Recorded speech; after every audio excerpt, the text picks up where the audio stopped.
Bonjour chers internautes de IGF1.sn, nous avons le plaisir de recevoir aujourd'hui comme invité à votre émission 13 minutes pour convaincre M. Papa Amadou Sarr, délégué général de la DER, Délégation pour l'entrepreneuriat rapide. Bonsoir M. Sarr. Bonsoir M. Fall. Alors M. Sarr, le prétexte de cette invitation, c'est que ces derniers temps, le chef de l'État a rencontré hier au CICAD, lors du conseil présidentiel pour la jeunesse, toute la jeunesse du Sénégal, pour parler d'emploi. Et on sait que la DER est au cœur de la politique d'emploi du président de la République. Alors rapidement, quelles sont vos impressions après cette rencontre entre les chefs de l'État et les jeunes? Alors, effectivement, hier, pendant 10 tours d'horloge, le chef de l'État, le président Macky Sall, a reçu des jeunes issus des 14 régions et 45 départements du pays, principalement les membres du Conseil national de la jeunesse, mais aussi des jeunes de tous les autres secteurs d'activité, des artisans, des cordonniers, des marchands ambulants, des menuisiers, ou ce qu'on appelle les jeunes en foulard, mais aussi avec son gouvernement, le président du Conseil économique et social, et ses principales agences qui s'occupent de la question de l'emploi des jeunes et des femmes. Les discussions ont porté sur la question de la formation, de l'emploi, de l'insertion et de l'accompagnement financier comme non financier.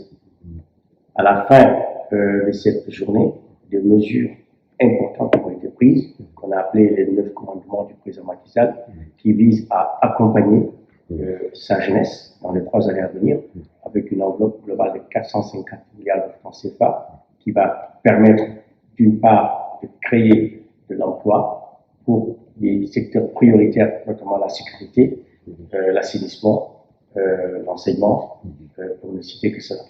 Et d'autre part, en ce qui nous concerne, c'est tout ce qui est en termes de financement, d'accompagnement des PME, des TPE et aussi des grandes entreprises.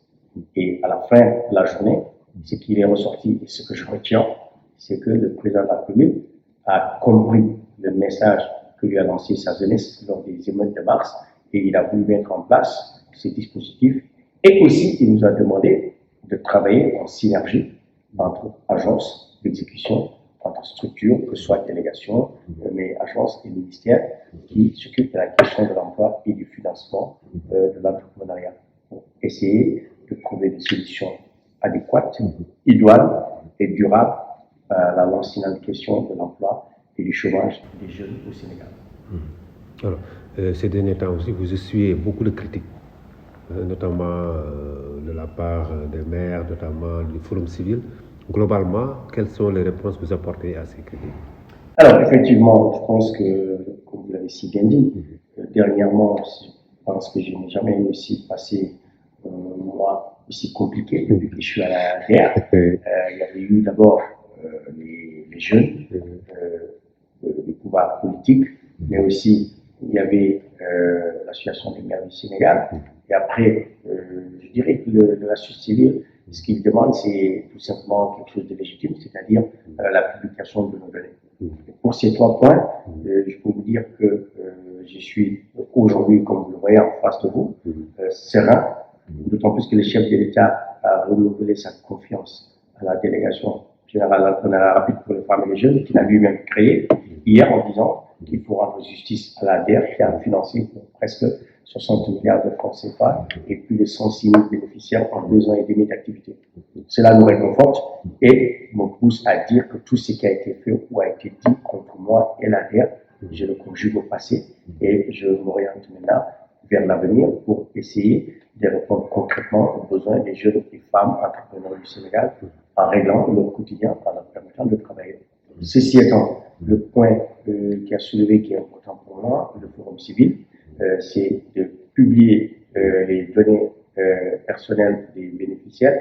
Ceci, comme on l'a dit, redit encore une fois, nous ne pouvons pas le faire pour la simple raison que nous opérons comme une banque et les données des bénéficiaires dont nous disposons sont des données bancaires et qui sont gardées du sceau du secret bancaire. C'est-à-dire aujourd'hui, si jamais je m'amusais à financer un bénéficiaire de l'ADER qui a un compte bancaire au CNS, BNB ou Cofinan, ces gens pourraient se retourner contre moi ou l'ADER. Maintenant, on a une opportunité énorme que le chef d'État nous a faite hier en demandant de voir dans quelle mesure on peut publier les données de tous les bénéficiaires du financement de l'État. Cela, nous allons soit légiférer ou bien mettre en place un système de consentement des bénéficiaires qui, lorsqu'on va leur faire un prêt de 5, 10 ou 15 millions, faut signer une déclaration sur l'honneur qui donne accord à la DER de pouvoir publier leurs données. Le président parle d'un besoin de mise en cohérence des programmes d'insertion des jeunes. Comment cela doit se faire selon vous?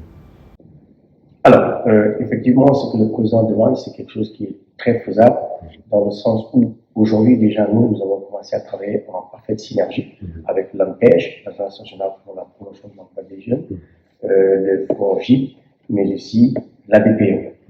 Pour rappel, nous, quand on finance, l'ANPEJ accompagne et l'ADPME fait la formation ou le renforcement des capacités et le bureau de mise à niveau met à niveau les entreprises que nous finançons.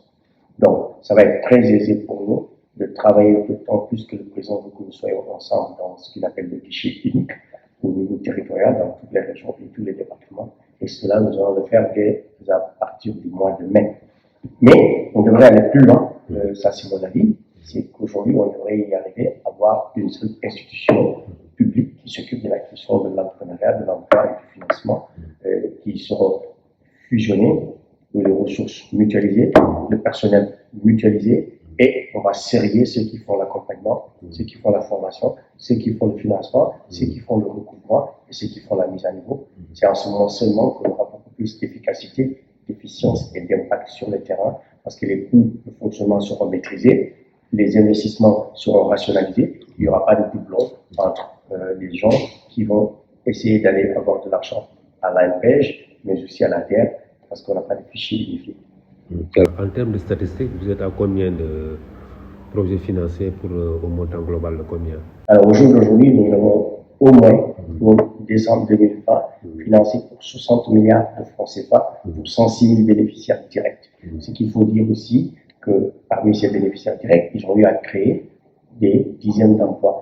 Donc si vous prenez tous ces chiffres cumulés, on peut être facilement, sans me tromper, à 200-250 000 emplois générés ou créés ou consolidés par la délégation générale à l'entrepreneuriat rapide pour les femmes et les jeunes.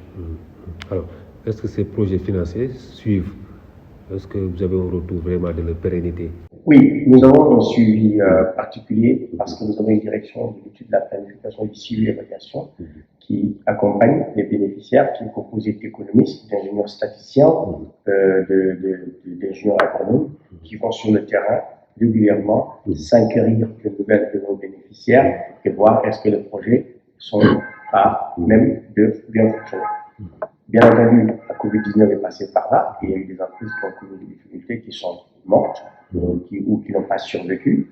On est en train de faire une évaluation avec un bureau d'évaluation externe, le bureau de prospective économique, qui est en train de nous faire l'association des entreprises que nous avons financées sur l'ensemble du territoire, de voir l'impact que les financements de la DER ont eu ou pas. Je pense que normalement, au mois de juin, on pourra vous dire exactement le taux de mortalité, le taux de réussite et aussi le taux de déperdition de certaines entreprises. Alors, la DER a fait, est-ce que depuis sa naissance a fait l'objet d'audit? Oui, nous avons aujourd'hui ce que je peux dire un auditeur interne qui audite toutes les procédures de la DER avec nos différentes directions, mais aussi nous avons eu à subir un audit externe qui vient de se terminer avec l'accompagnement de notre structure à identifier ce que nous faisons en termes de process, en termes de conformité, en termes de financement, mais aussi en termes de qualité. Et ce rapport, il est disponible et nous l'avons remis à nos autorités.